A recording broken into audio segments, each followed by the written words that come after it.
तुम्ही खरीप पीक विमा भरलाय का? तुमच्या खात्यात पैसे येणार की नाही ह्याची खात्री आहे का? कारण उंबरठा उत्पादन जास्त असेल तर पीक विमा थांबतो. 20 जानेवारीनंतर नेमकं कोण पात्र ठरणार हे सरकारने स्पष्ट केलंय. संपूर्ण माहिती या व्हिडिओत. नमस्कार मित्रांनो, मी राजू बेंद्रे. तुम्ही पाहतात आर्बिटेक मराठी. आजची माहिती राज्यातील लाखो शेतकऱ्यांसाठी अत्यंत महत्त्वाची आणि दिलासादायक आहे.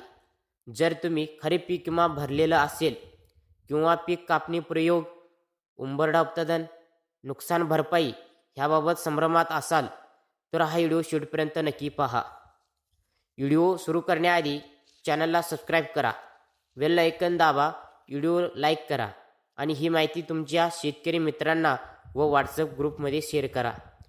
चला तर मग आजची सविस्तर माहिती समजून घेऊया. मित्रांनो, 20 जानेवारीनंतर राज्यातील पात्र शेतकऱ्यांना खरीप पीक विम्याची रक्कम मिळण्याचा मार्ग मोकळा झाला आहे. राज्य सरकारने उंबरठा उत्पादन, अपेक्षित उत्पादन आणि प्रत्यक्ष आलेलं उत्पादन ह्याची सविस्तर माहिती केंद्र सरकारकडे सादर केली आहे. ह्या माहितीनुसार आता केंद्र सरकारकडून अंतिम निर्णय होणार असून त्यानंतर पीक विमा देण्याची प्रक्रिया सुरू होणार आहे. किती शेतकरी आणि किती रक्कम? मिळालेल्या अधिकृत माहितीनुसार अर्जदार शेतकरी 14 लाख आहेत. शेतकऱ्यांनी भरलेलं विमा हप्ता 526 कोटी रुपये आहे. हे पीक विम्यामधून शेतकरी भरलेले आहेत, 14 लाख शेतकरी. त्यानंतर राज्य व केंद्र सरकारचा हिस्सा 1860 कोटी रुपये आहे. ह्या 14 लाख शेतकऱ्यांसाठी राज्य सरकार व केंद्र सरकार यांनी 1860 कोटी रुपये हे मंजुरी केलेले आहेत. म्हणजेच एकूण हजारो कोटी रुपयाचा पीक विमा वाटपासाठी तयार आहे. आता आपण ह्यामध्ये सोलापूर जिल्ह्याची विशेष माहिती पाहणार आहोत. मित्रांनो, सोलापूर जिल्ह्यातील तब्बल 2.25 लाख शेतकऱ्यांनी खरीप पीक विमा भरला आहे. त्याचा विमा हिस्सा अंदाजे 14 कोटी रुपयेपेक्षा जास्त आहे. पीक कापणी प्रयोगानंतर अपेक्षित उत्पादन, उंबरठा उत्पादन, प्रत्यक्ष उत्पादन ही सर्व माहिती केंद्र सरकारकडे पाठवण्यात आली आहे. आता ही सोलापूरची जिल्ह्याची माहिती आहे. इतर जिल्ह्याची माहिती सुद्धा पुढील व्हिडिओमध्ये आपण घेऊन येऊ शेतकरी मित्रांनो. आता आपण कोणत्या पिकांना खरीप पीक विमा लागू होतोय पाहूया. राज्यात खरीप हंगामात मोठ्या प्रमाणावर खालील पिकाची लागवड होते, म्हणजेच मूग, उडीद, सोयाबीन, मक्का, कापूस, तूर, कांदा व इतर पिके. ह्या सर्व पिकांसाठी पीक कापणी प्रयोग करण्यात आले असून त्या आधारेच विमा मिळणार आहे.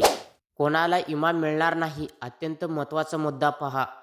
मित्रांनो, हा मुद्दा खूप शेतकऱ्यांसाठी धक्कादायक ठरू शकतो. ज्या ठिकाणी प्रत्यक्षात उत्पादन हे उंबरठा उत्पादनापेक्षा जास्त आहे त्या भागातील शेतकऱ्यांना पीक विमा मिळणार नाही. तसेच जर उंबरठा उत्पादनाचा आधीपासूनच कमी निश्चित झाले असेल तर तिथे नुकसान होऊनही विमा मिळत नाही, असे अधिकाऱ्यांनी स्पष्ट केले आहे. मग विमा कोणाला मिळेल?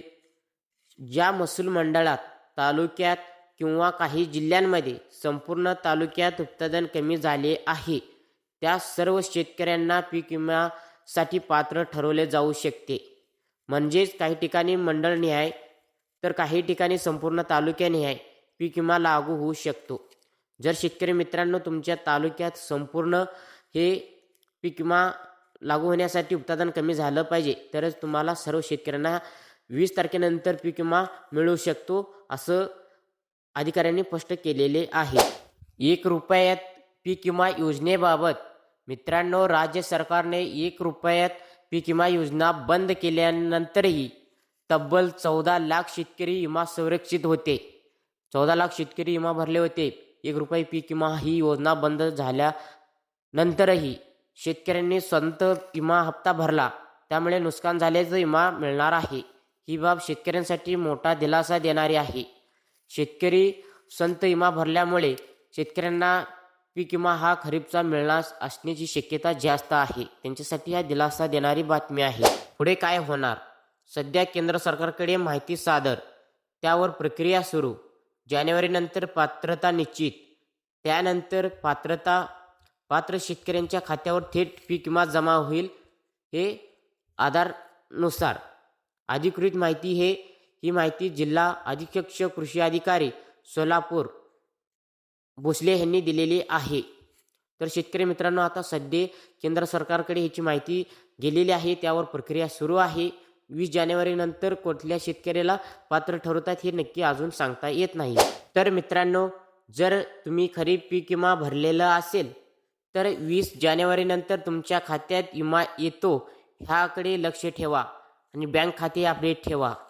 ही माहिती तुमच्या गावात, मंडळात, तालुक्यातील सर्व शेतकऱ्यांपर्यंत पोहोचवा. व्हिडिओ उपयुक्त वाटला असेल तर लाईक करा. आर्बिटेक मराठी चॅनलला सबस्क्राईब करा. व्हॉट्सअप ग्रुपमध्ये शेअर करा. अशाच सरकारी योजना, पीक विमा, 7/12 शेतकरी अपडेटसाठी आर्बिटेक मराठी सोबत जोडलेला रहा. धन्यवाद.